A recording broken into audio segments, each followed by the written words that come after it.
Volunteer ভাইদের দৃষ্টি আকর্ষণ করছি, আমার হাতের ডান পাশের এই জায়গাটা খালি করে দেন। বক্তব্য রাখার জন্য অনুরোধ করছি এনসিপির পক্ষ থেকে সার্জিস আলম ভাইকে। সামনে আসেন ভাই, আপনারা আরেকটু নিচে নামান ভাইয়া। ভাই, আপনারা আরো অনেক নিচে নামান ভাইয়া। আমরা তো এই পাইতেছে অ্যাঙ্গেলে আসতেছে, আমাদের আসতেছে না ভাই। আপনারটা আজ এই শাহবাগের উন্মুক্ত মঞ্চে আমরা আবারও দাঁড়িয়েছি। জুলাই অভ্যুত্থানের 8 মাস পেরিয়ে 9 মাসে গিয়ে দাঁড়িয়েছি, কিন্তু সবচেয়ে দুঃখের কথা হচ্ছে আমারটা ফ্রেমে কতগুলো দেখছেন। আজ শহীদ পরিবার আহত যোদ্ধাদেরকে সাথে নিয়ে আমরা যে দাবিতে এখানে দাঁড়িয়েছি, সেই দাবি পূরণ হওয়ার কথা ছিল 2024-এর ওই আগস্টে। আমরা আজকে অনেক কথা বলছি যে আমাদের আওয়ামী লীগ নিষিদ্ধ করতে হবে, তাদের কর্মসূচি নিষিদ্ধ করতে হবে, তাদের রেজিস্ট্রেশন বাতিল করতে হবে, কিন্তু আমাদের জায়গা থেকে এই কথাগুলো এই মঞ্চে আজ কেন দাঁড়িয়ে বলতে হচ্ছে?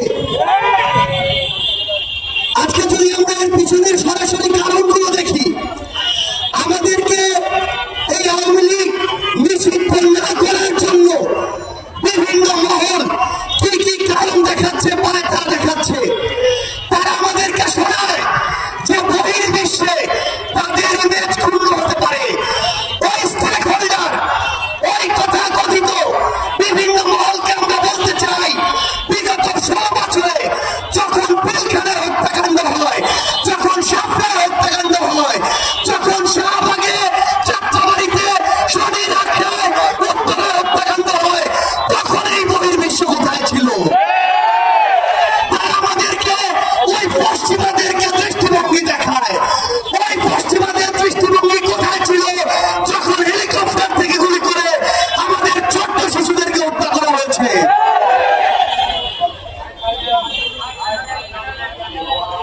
ভাই, আপনার তো অ্যাঙ্গেলে পাইতেছে, আপনি নিচে নামান।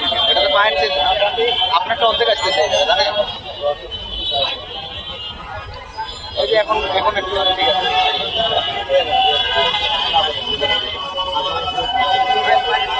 আদারের জন্য একটু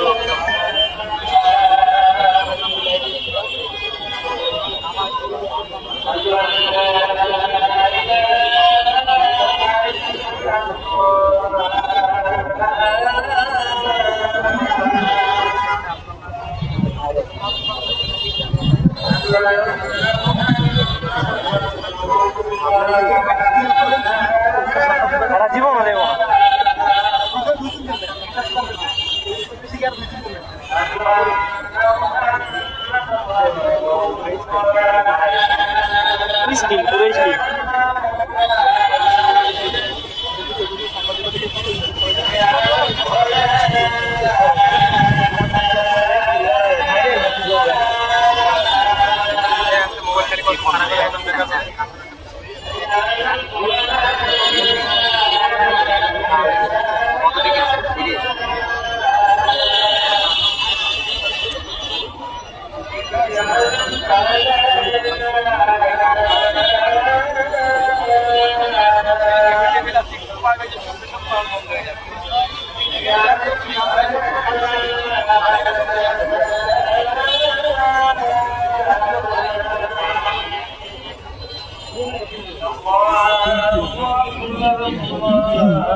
অভ্যুত্থানের 9 মাস হতে চলেছে।